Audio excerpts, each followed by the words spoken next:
제34강 11조를 안 하면 지옥 간다고요? 형제자매 여러분, 주님 안에서 평안하십니까? 저는 선교사를 돕는 선교사 바나바 문입니다. 오늘은 11조를 안 하면 지옥 간다고요? 라는 제목으로 그 34번째 특강을 진행하고자 합니다. 최근 한국 교회 11조에 대한 논쟁이 뜨겁게 일어나고 있습니다. 11조는 과연 성경적으로 합당한가? 11조는 율법이기 때문에 예수님이 십자가에 못 박힐 때 폐지되었을까? 과연 그럴까? 11조 안 하면 지옥에 가는 것은 아닐까? 저는 오늘 이런 질문에 대하여 명쾌하게 답을 드리려고 합니다. 오늘날 한국 교회는 소득의 10분의 1을 헌금하는 11조를 해야 한다고 설교하며 강조하고 있습니다. 그리고 11조를 바르게 잘하면 하나님께로부터 물질적인 축복을 받는다고 가르치고 있습니다.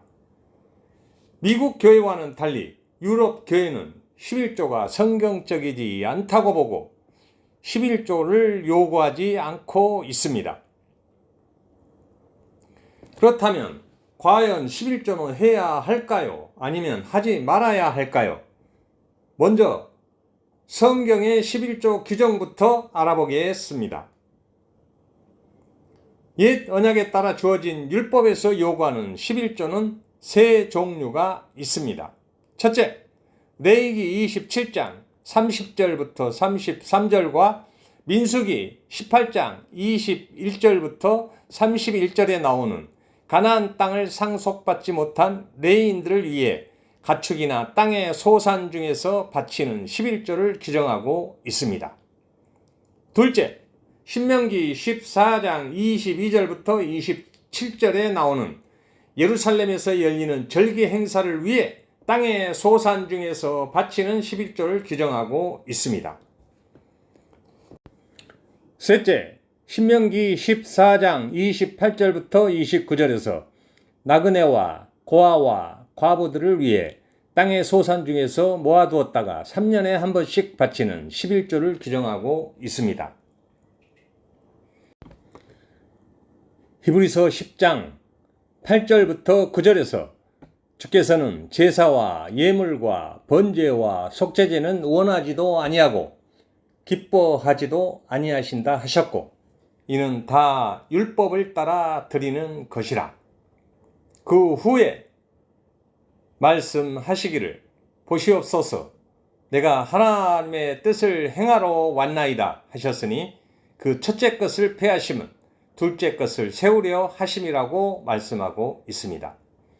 여기서 첫째 것은 옛 언약에 따라 주어진 율법을 의미하는 것입니다. 이 말씀에 따르면 민수기 18장 21절부터 24절에서 율법에 따라 바쳐진 제물이었던 11조는 폐지된 것임을 알 수 있습니다. 왜냐하면 그리스도께서 십자가에서 율법을 완성하심으로써 율법이 폐지되었기 때문입니다. 에베소서 2장 15절에서 법조문으로 된 계명의 율법을 폐하셨으니 이는 이 둘로 자기 안에서 한 새 사람을 지어 화평하게 하시고 라고 말씀하고 있습니다. 율법이 완성되어 성전과 제사장이 폐해졌기 때문에 율법의 규정인 11조도 당연히 폐해져야 하는 것입니다. 예루살렘에서 열리는 절기 행사를 위해 땅의 소산 중에 바치는 11조도 역시 사라졌습니다. 그리스도께서 십자가에서 율법을 완성하심으로써 폐지하시고 더 좋은 약속을 바탕으로 세운 더 좋은 언약인 새 언약을 세우셨기 때문에 율법에 따라 나그네와 고아와 과부들을 위해 땅의 소산 중에서 모아두었다가 3년에 한 번씩 바쳤던 11조도 당연히 사라진 것입니다. 따라서 예수 그리스도께서 십자가에서 율법을 완성하심으로써 옛 언약을 폐하시고 새 언약을 세우셨기 때문에 율법에 따라 드렸던 세 종류의 11조는 모두 폐지되었다고 보는 것이 타당한 것입니다. 잘못된 관행을 따르는 것은 믿음이 아니며 성경적으로 합당한 것도 아닙니다. 예수 그리스도께서는 십자가에서 율법을 완성하심으로써 율법을 폐하시고 우리를 해방시켜 주셨습니다. 십자가에서 율법은 완성되었으며 새 언약이 성취되고 옛 언약은 폐지되었으므로 우리는 새 언약의 적용을 받게 되는 것입니다. 그리스도인들에게 율법 준수를 요구하는 것은 율법주의로서 잘못된 것입니다. 11조도 율법의 규정이기 때문에 11조 제도는 당연히 잘못된 것입니다. 사도 바울은 갈라디아서 1장 8절에서 율법주의를 다른 복음이라고 하면서 그러한 주장을 하는 사람은 천사라 하더라도 저주를 받는다고 선언하고 있습니다. 평화나무 교회 안용수 목사님의 저서 십자가에 못 박힌 11조라는 책에는 구약에서 드려진 11조가 신약에서는 폐지되었다고 강력하게 주장하고 있습니다. 저자는 책 속에서 11조 헌금을 요구하거나 바치는 행위는 예수님의 죽으심과 부활을 무효화시키는 것이라고 주장하며 예수님을 다시 십자가에 못 박는 살인 행위라고 주장하고 있습니다. 그는 골로새서 2장 14절을 근거로 십자가에 못 박힌 11조에서는 11조를 비롯한 구약의 율법을 십자가에 못 박았다고 선포하고 있습니다. 한국 교회 목사님들이 11조 설교할 때 11조를 해야 하는 근거로 자주 하는 말씀이 보통 말라기 3장 9절부터 10절을 인용합니다. 말라기 3장 9절부터 10절에서 사람이 어찌 하나님의 것을 도둑질하겠느냐? 그러나 너희는 나의 것을 도둑질하고도 말하기를 우리가 어떻게 주의 것을 도둑질하였나이까 하는도다. 이는 곧 11조와 봉헌물이라. 너희 곧 온 나라가 나의 것을 도둑질하였으므로 너희가 저주를 받았느니라. 만군의 여호와가 이르노라. 너희의 온전한 11조를 창고에 들여 나의 집에 양식이 있게 하고 그것을 나를 시험하여 내가 하늘 문을 열고 너희에게 복을 쌓을 곳이 없도록 붙지 아니하나 보라 라고 말씀하고 있습니다. 옛 언약의 율법은 예수 그리스도의 그림자이기 때문에 모든 율법은 실체이신 예수 그리스도가 십자가에서 완성하신 것입니다. 복은 복음이신 예수 그리스도를 가리키는 것입니다. 그리고 10절에서 양식도 말씀이신 예수 그리스도를 의미합니다. 11조는 하나님께 드려져야 하는 자 대신에 내어놓는 속전이었습니다. 장자 대신 네 지파가 하나님께 바쳐졌습니다.